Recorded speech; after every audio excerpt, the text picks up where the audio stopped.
संध्या एक समाज सेविका थी। महिलाओं के खिलाफ अगर कोई भी अत्याचार कहीं पर भी होता तो संध्या वहां पहुंच जाती। देखो हरिया, तुम्हारी बीवी को तुमने वो हक नहीं दिया जिसकी वो हकदार थी। अरे नहीं नहीं संध्या दीदी, ये तो बहुत ही अच्छे हैं, मेरा पूरा ख्याल रखते हैं और हमसे बहुत ही प्यार भी करते हैं।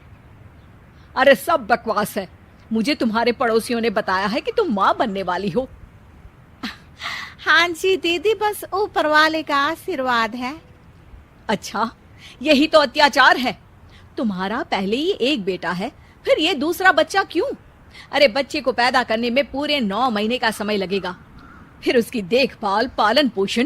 क्या तुम इसके लिए तैयार हो? हाँ जी दीदी, बात तो सही है, लेकिन क्या करे, एक बिटिया हो जाए तो परिवार पूरा हो जाएगा ना। यही सोचकर हम लोगों ने बच्चे का फैसला किया था। अरे ये अत्याचार है, महिलाओं के खिलाफ है ये आदमी। क्यों आखिर यही बेचारी बच्चा पैदा करे? अरे वो क्या है ना, ये तो कुदरत का नियम है दीदी, हम तो कुछ कर ही नहीं सकते। कर सकते हो, क्यों नहीं कर सकते हो? सभी हैरान होकर संध्या को देखते हैं। अब मेरे कहने का मतलब है तुम उसकी मदद कर सकते हो, घर के काम में, उसकी देखभाल में। हाँ हाँ, वो तो हम जरूरी करेंगे दीदी, आप ना निश्चिंत होकर जाइए जी। संध्या वहां से चली जाती है। अगले दिन औरतों के जमावड़ों के बीच, देखो मैं साफ कह दे रही हूँ कि महिलाओं को घर में बराबरी का दर्जा मिलना चाहिए। अरे वो कोई काम करने वाली नौकरानी नहीं, बल्कि घर चलाने वाली महारानी है, महारानी।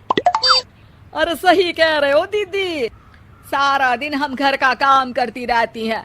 अरे हमारा भी तो मन करता है कि झोला उठाए और निकल जाए खरीदारी में। अरे तो क्यों करती हो काम? 2 दिन ना करो, सारा परिवार सही हो जाएगा।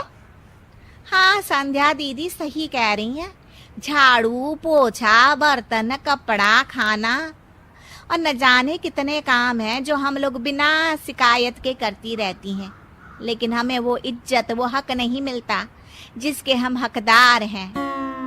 संध्या वहां से भी चली जाती है।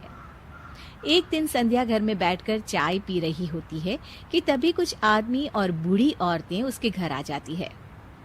अरे कौन है संध्या यहाँ? मैं हूँ संध्या, और किसने आप पर अत्याचार किया है मुझे बताएं, मैं खबर लेती हूँ उसकी। एक बूढ़ी औरत के साथ संध्या का हाथ हमेशा है। अरे बस करो, लोगों को भड़काती रहती हो, हमारा घर खराब कर रही है। क्या बकवास किया है तूने मेरी बहू के सामने हैं? अब ना तो वो घर में हम लोगों के लिए खाना बनाती है, ना इन छोटे बच्चों की देखभाल करती है। आखिर कब तक, मैं कहती हूँ आखिर कब तक हमारे समाज की औरतें खाना बनाएंगी?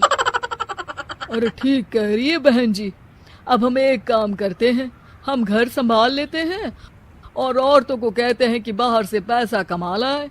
अरे वो भी तो जरूरी है ना, कमाएंगे नहीं तो खाएंगे क्या? संध्या सोच में पड़ जाती है।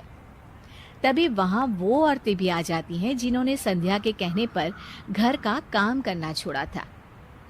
नहीं नहीं, मैं घर का काम कर लूंगी, लेकिन बाहर जाकर पैसे नहीं ना कमाऊंगी। हाँ। अरे क्यों भाई, एक तो काम करना ही पड़ेगा ना, या तो घर का या बाहर का। हाँ, बहू पति पत्नी गाड़ी के 2 चक्के की तरह होते हैं, दोनों मिलकर ही तो गृहस्थी चलाते हैं। इसमें हक नौकरानी या बेइज्जती जैसी कोई बात होनी ही नहीं चाहिए। और सुन संध्या, अगर महिलाओं के हक की बात करनी है तो उन घरों में जाओ जहां सच में महिलाएं घरेलू हिंसा की शिकार होती हैं। मैं समझ गए आंटी जी कि असली फेमिनिज्म यानी नारीवाद क्या होता है। मैं आगे से ध्यान रखूंगी कि मेरी कही बात सिर्फ हवा में फेंकी तीर ना हो।